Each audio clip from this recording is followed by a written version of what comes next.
Hey guys, how's it going? So my name is METALHEADxLEE and welcome back to another gameplay commentary. So today I want to talk about basically something that's a rumor that's been going around the last few weeks about the next gen consoles that'll be hitting this year. So basically it's that these next gen consoles, the Xbox 720 and the PlayStation 4 won't be able to play used games. So basically I want to talk some of the things I think about this, my opinion obviously, some of the advantages I see and disadvantages for not having used games. I'll start off with the disadvantages. So the disadvantages of not being able to play used games on consoles is obviously you won't be able to buy used games. We've all bought a used game at some point in our history of gaming. We buy them because it's cheaper than buying a new game. If a game comes out, it's £40 or what is it, $60 in the US.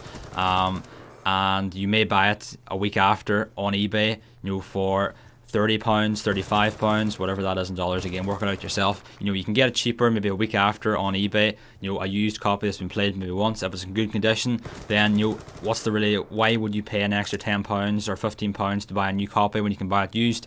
So that's the first disadvantage. You won't be able to do that, obviously. So we'll end up spending, I guess, more money.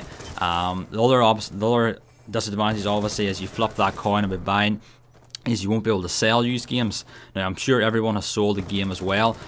A game that I play and I've finished it, for example Assassin's Creed 3, I nearly always sell those after I finish them because I'm not a really big fan of the multiplayer. So when I finish the single player, I'll sell it.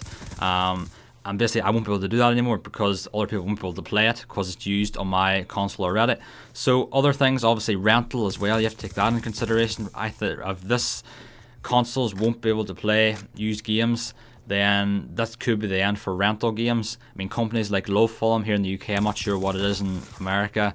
I think Amazon do it in America, do they? Whatever rental company there is in your country, they probably won't be able to do it anymore because obviously rental copies of games are used. They're used by probably hundreds of people, so they probably won't work. So that's another disadvantage. No rental games. Obviously, you're going to cost yourself more money. Rentals are pretty cheap. Obviously, another side is you won't be able to lend games to friends. Borrow them off friends or trade with friends. So that's another big disadvantage. And really, the whole side of the used games is you won't be able to save money. You won't be able to swap with friends. We've all had a friend that we've lent a game to that maybe they're finished with and you want to play it for yourself, it's free. So that's the big disadvantage, especially for me. I sell games, I buy them. I don't buy that many used, to be honest, but I do sell them, so that's going to be a big disadvantage for me. So on the other hand, the advantages of no used games. So the one I see, if you've got no used games, then obviously I can see that games will be a lot cheaper in the future. If you look at PC gaming has had no used games for a long time. If you're not a PC gamer, then basically PC games work with a code. You buy the game either on disc or you buy it on Steam, and you'll get a code to activate the game. So if you buy it in retail disc, you'll insert the disc, install it, and you'll be prompted to put in an activation code. Basically that activates it with your account. You want to link it to your Steam account. Basically that game is bound to your account forever, that copy, so you can't sell it. You could sell it, I guess, but maybe the other person won't be able to use it. So that's worked relatively well in PC though for the last couple of years, I guess. PC games are always cheaper than Xbox. PS3, they're like what a typical Xbox game in the UK is around £40, whereas a typical new release PC game is around £30, so it's £10 cheaper. So really I would be pretty happy if Xbox 720 and PS4 games were £10 cheaper, even if we couldn't sell them. Because to be honest, you're going to lose some money anyway if you go to sell it, so you're probably going to lose around £10. So it makes it more attractive to the customer if you're saving some money anyway. So other things, obviously, if we take Steam as an example, again, Steam have some massive sales. They do massive deals nearly every few months. Christmas, they've got massive ones. They do bundle deals where you can buy a whole series of games like Assassin's Creed. They did it for a really good price, I think, at Christmas. I can't remember exactly what it was, but you got all the games, all the DLC for a really low price. I think you see it something like £50 or £60. So that's really good. Hopefully there's something like that maybe will come into Xbox and PS4 if no used games comes. So that's really it for the advantages and disadvantages. So next I want to move on to, I guess, some of the ways that I think this could really work. And some ways if they do it, there's ways you can do not having used games, obviously with codes.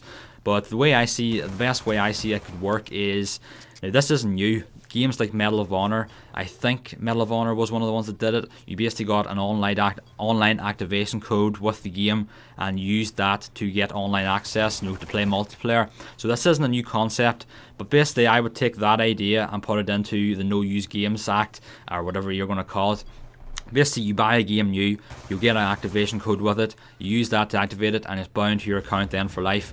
But you can, in my opinion, still be able to sell that game, but the person that buys it off you used should have to buy an activation code so they can use the game. So this works in my mind for the fact that the person will purchase the activation code in either Xbox Live Marketplace or on the PlayStation Network for a small fee, say a $5. $5's not much. If you buy the game used, you're probably going to save maybe £10–15 off a new copy.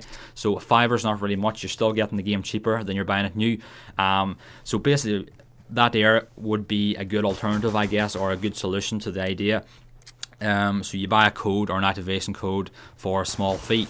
So if you don't know why game companies or developers want no-use games, it's basically because if you buy a used game from, say, GameStop or Game or from Amazon or from eBay, then they basically get none of the money from that game. They only get money from new game copies that are sold. So basically they want more of the money because they're losing out on a lot of used games.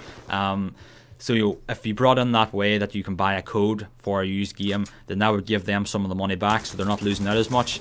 And that can only mean good stuff, because if games companies aren't making enough money, then they won't be able to bring out new release games. They won't be able to improve their graphics. They won't be able to bring out groundbreaking material. So it's really not, I don't see a problem with them asking for more money or wanting more, because it basically gives us better games in return.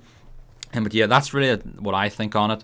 If they were to integrate something like that, where you can buy a code if you buy the game used, or the other way, if you can't buy a code, if you have buy the game, you're stuck with it then for life if you activate the code. I think that's going to be really damaging to the customer. I think it's going to result in a lot less sales. People aren't going to buy games because they don't want to pay the full price. But again, if the game companies, or it's down to the shops, I guess, or like Xbox Live Marketplace, it's up to them if they sell the games for cheaper or if they're going to make a massive profit and keep them at the same price, which again I think is going to be bad, and a lot of people aren't going to buy the games. They're going to stick, I guess, to the Xbox 360, or they're even going to move to PC gaming, which is a lot cheaper. So I think that could be damaging to consoles in the future. But anyway guys, that's all the time for the day. Let me know what you think on this matter. Would you like to use games on new consoles? Do you think the code activation idea is good for a small fee to buy a code for a used copy? Anyway, let me know what you think below in the comments. Why not give this video a like and a favorite if you enjoyed, and subscribe here if you're new. So as always guys, I've been METALHEADxLEE, and I'll see you in the next video.